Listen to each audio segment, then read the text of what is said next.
Nagulat ang babae nang biglang umuwi ang nakababatang kapatid na babae na 4 na taon niyang ikinulong bilang sex slave. Bigla na lang itong umuwi, pero ang ekspresyon ng mukha ng ina ay parang natatawa at hindi. Subalit ang totoo, ang ama pala ang nagkulong sa dalaga. Pagkatapos, dumating na ang mga pulis na nakakuha ng impormasyon. Pero hindi pala alam ni Heather, ang dalaga, ang pangalan ng kumuha sa kanya. Papa lang daw ang tawag nito sa kanya. Hindi ko alam kung saan ako nakakulong. Dahil lasing ang lalaki noon, kaya nakataas ako. Tapos tinanong ulit ng pulis, kailan ka huling ginahasa? Sagot naman ni Heather, kahapon lang. Pagkarinig noon ng pulis, agad na nagdesisyon na magpa-check up agad para sa sexual assault. Tapos, dinala si Heather sa ospital ng Concord. Ginamit ng doktor ang ultraviolet light para suriin ang buong katawan niya. Kinuha rin nila ang mga body fluid niya para maghanap ng ebidensya ng sexual assault. Nang matapos ang lahat ng iyon, dinala ulit siya ng mga pulis sa kalye, para maalala niya kung saan siya tumakas.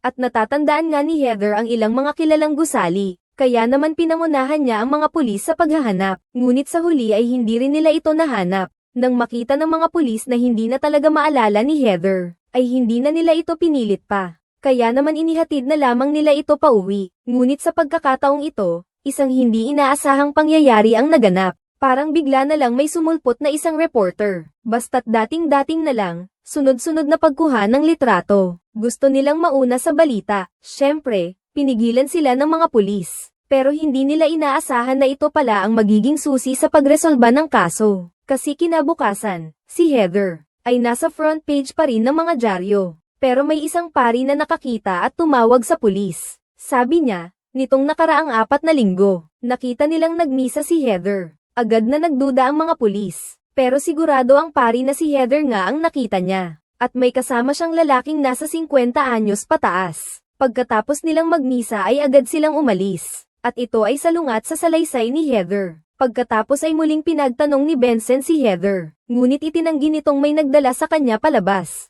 Syempre, hindi sisuko si Benson. Muli siyang nanghikayat, ngunit nang marinig ito ni Heather pagkatapos ng misa, bigla siyang nagbago ng mukha. Kahit hindi pa rin siya umaamin, ipinapakita na ng reaksyon ng dalaga ang totoo. Kaya sinabi ni Benson ang sinabi ng pari, at taimtim na nagpahayag, gusto kitang tulungan. Ngunit pinalayas siya ni Heather. Tara na, rarahasain niya ako araw-araw. Ninakaw niya ang pagka-inosente ko. Kung hindi mo ako paniniwalaan, umalis ka na lang. Dahil sa di pakikipag-cooperate ni Heather, napilitan si Benson na umalis muna. At ito ang pagsusuri ni Dr. Wang dito. Pagkaraan ng 4 na taon, ganap na kontrolado na ni Lito si Heather. Na-brainwash si Heather na hindi na nag-aalinlangan. At bulag na sumusunod sa mga utos niya. Ang pagdadala sa kanya sa mga pampublikong lugar. Ang sukdulang pagsubok sa kanyang kapangyarihan. Pero hindi maintindihan ni Taylor kung bakit, ngayong nasa simbahan na sila, hindi sumisigaw si Heather. Hindi humingi ng tulong. Dahil sa lubos na kontrol nito sa kanya. Hindi niya kaya.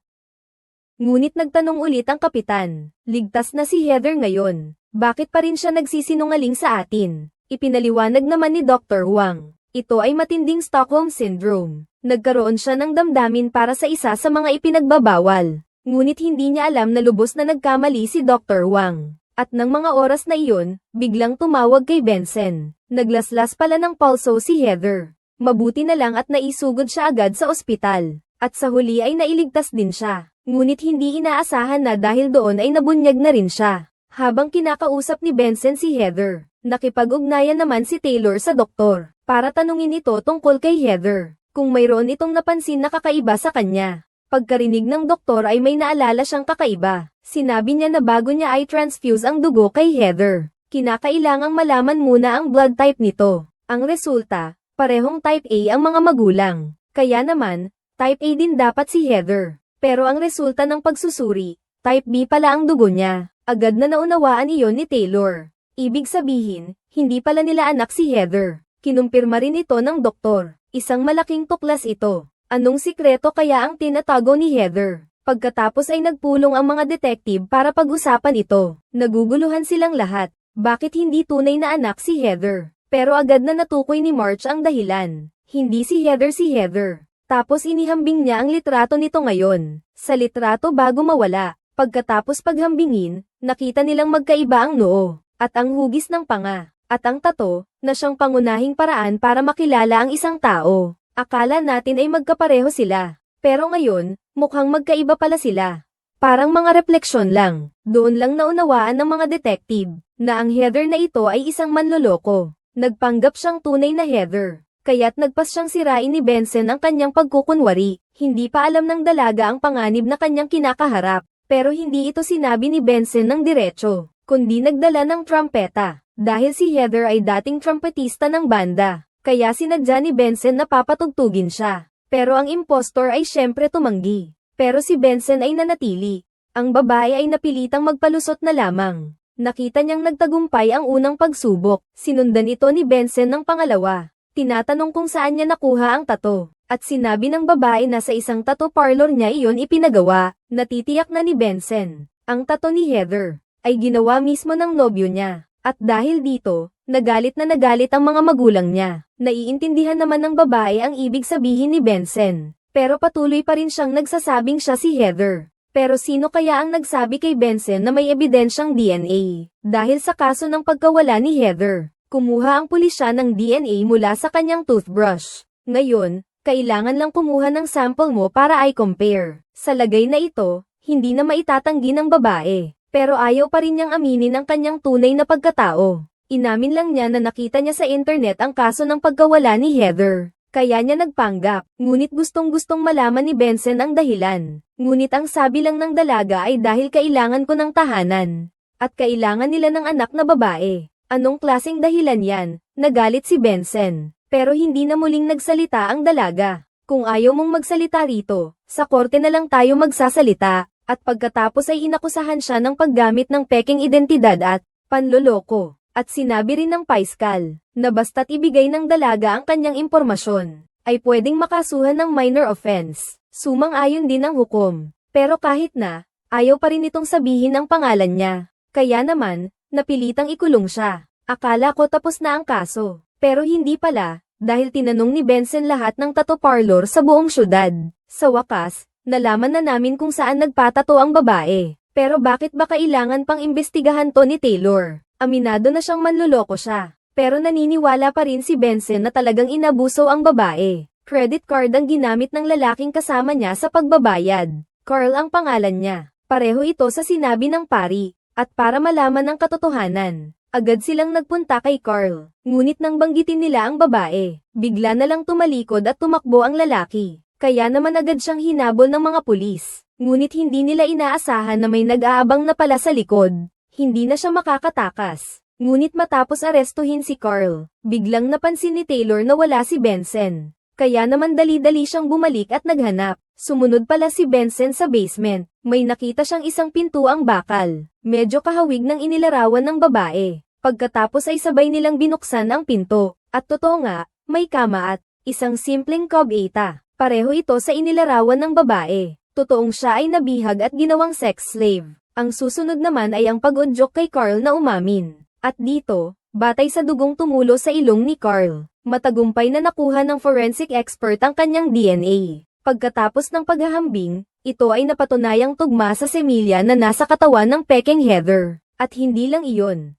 Pagkatapos ipasok ang DNA ng peking Heather sa retrieval system, nalaman ng forensic expert na ang pangalan niya ay Chris. 6 na taon na siyang nakidnap, pero mas nakakagulat pa. Naniniwala ang ina na ang ama niya ang nagkidnap sa kanya. At ang ama ay si Carl, nakakadarakip lang. Kaya naman naunawaan na ng mga pulis, na kinulong ni Carl ang sarili niyang anak, at ginahasa niya ito sa loob ng 6 na taon. Hayop talaga siya. Ngunit si Carl ay may palusot sa pagdukot sa kanyang anak. Tinawag niya ang kanyang dating asawa na isang maldita. Para raw hindi masama ang ugali ng anak kaya niya ito dinala. Ngunit agad na binanggit ni Benson ang panggagahasa. Kaya naman natahimik si Carl.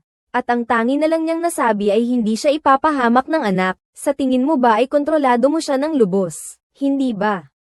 Kaya pagkatapos niyang tumakas, hindi ka tumakas. Wala naman siyang dapat takasan. Malaya dapat si Chris na pumunta at umalis. Pero hindi siya nakagawa noon. Halatang kontrolado na si Chris. Pero namamangha pa rin si Taylor sa isang bagay. Nagtataka siya kung bakit tinulungan ni Carl si Chris na magpatato. Ngunit ang sagot ni Carl ay, ako ang nagpagawa noon. Si Chris ang nagpakita sa akin ng isang litrato. At gusto kong ipatato niya iyon. Kaya nasagot na ang palaisipan ni Chris. Tapos, kinausap ulit ni Benson si Chris para kumpirmahin kung paano siya nakalabas. Nakuha ko ang tiwala niya. Noong nakaraang tag-araw, sinimulan na niya akong palabasin ng bahay. At hindi ako sumubok tumakas. Sinimulan na niyang bigyan ako ng mas malayang kilos. Bakit hindi ka sumubok tumakas noon? Kasi sinabi niya na kung gagawin ko yun, papatayin niya ako. Matagal bago ko nahanap ang lakas ng loob. Tapos, sa wakas, nagawa ko na rin. Bakit hindi mo siya sinumbong? Kasi ang mga bagong magulang ko ay, maniwala kayo na anak nila ako. Malalaman ninyo na hindi ako kabilang sa kanila, bukod pa rito. Siya ang ama ko. Pero, hindi tinanggap ni Benson ang dahilang ito. Diretsahang sinabi niya, pumunta ka na lang sa nanay mo. Ngunit sumagot si Chris. Sabi ng tatay niya, patay na raw ang nanay niya 3 taon na ang nakakaraan. Naliwanagan na si Benson. Kaya sinabi niya ang totoo. Buhay pa ang nanay mo. Niloko ka ng tatay mo. Nang huli ay naawa si Benson sa nangyari kay Chris. Humanap siya ng prosecutor para bawiin ang kaso. At nakalaya rin siya agad. Sa wakas, nagkita na rin sila ng ina niyang matagal na niyang hinahanap. Lubos ang tuwa ni Benson sa nasaksihan. Ngunit hindi pa doon nagtatapos ang lahat. Makalipas ang ilang araw, habang balak ni Benson sabihin kay Chris ang balitang nakulong si Carl, bigla niyang nalaman na nawawala ito. Ayon sa ina nito, may kakausapin daw ito. May kakausapin daw siya, pero hindi na siya nagbalik ng tawag. Agad na nakaramdam ng kakaiba ang mga pulis, at ang mga taong maaaring lapitan ni Chris ay ang mga magulang niya. Ngunit itinanggi ng babae na dumating si Chris. Ngunit agad itong sinungalingan ng panganay na anak. Hindi ba't nakita natin kanina? Siya at ang bunso na magkasama. Ngunit naninindigan pa rin ng ina na nasa kwarto ang pangalawa niyang anak. Paano pa kaya siya paniniwalaan ng mga pulis ngayon? At dahil sa matinding pagtatanong ng panganay at ng mga pulis, nagsabi na rin ang matanda ng totoo. Ngunit nauutal. Kanina, sinabi sa akin ni Chris na may sinabi ang kanyang kapatid sa kanya. Sinabi nitong matagal na niyang alam na hindi si Heather si Chris. At binigyan pa niya ng babala si Chris. Kung hindi ka kaagad aalis, ganyan din ang mangyayari sa iyo gaya kay Heather. Pagkarinig noon, tuluyan nang natakot ang panganay na anak na babae. Agad niyang naunawaan na ang bunso niyang kapatid na si Heather ay pinatay ng pangalawa niyang kapatid. Nakita iyon ng ina kaya agad itong humingi ng tawad. Kaya naunawaan na rin ng panganay na anak na babae ang lahat. Matagal ko na palang alam, sabi ng ina. Matagal ko na ring nalaman yun. Pero wala na rin akong magagawa. Wala na si Heather. Hindi ko na kayang mawala pa ang bunso ko. Nang mga sandaling iyon, napagtanto rin ni Benson na nasa panganib si Chris. Agad niyang pinasabi sa ina kung nasaan ito ngayon. Ngunit hindi talaga alam ng ina. Subalit agad na nagpaalala si Taylor. Saan kaya pinatay si Heather? Posible ring dinala roon si Chris. Kaya naman, ayon sa sinabi ng ina, agad na nagtungo ang lahat sa pinangyarihan. Nang mga oras na iyon, inaakyat ng pangalawang anak na babae si Chris sa bubong. Pagkakita sa mga pulis, agad na sumigaw si Chris at humingi ng tulong. At nagsalita rin ng mga pulis at inutusan silang pakawalan si Chris. Pero iginiit ng pangalawa na kusang loob si Chris na sumama. Parang noong una kay Heather, pinilit mo si Heather na umakyat sa hagdan. Tapos tinulak mo siya sa simenea. Wala sa mga yon ang aksidente. Tama na. Alam na namin ang totoo. Doon lang naunawaan ng pangalawa na wala na siyang pag-asa. Nakita niya akong gumagamit ng droga. Balak niyang sabihin kina mama at papa. Dahil pala rito, pinatay niya ang sarili niyang kapatid. Dahil dito, ayaw na ring mabuhay ng pangalawa. Mabuti na lang at pinayuhan siya ng panganay. Ayaw na niyang mawalan pa ng isang kapatid. Kaya dahan-dahan siyang bumaba. Pero hindi siya mapakali. Lahat ng ito'y sira dahil kay Chris. Matagal nang sumuko ang pulisya sa paghahanap kay Heather. Bakit ninyo kami pinili? Sadyang swerte lang siguro. Walang makatatakas sa batas.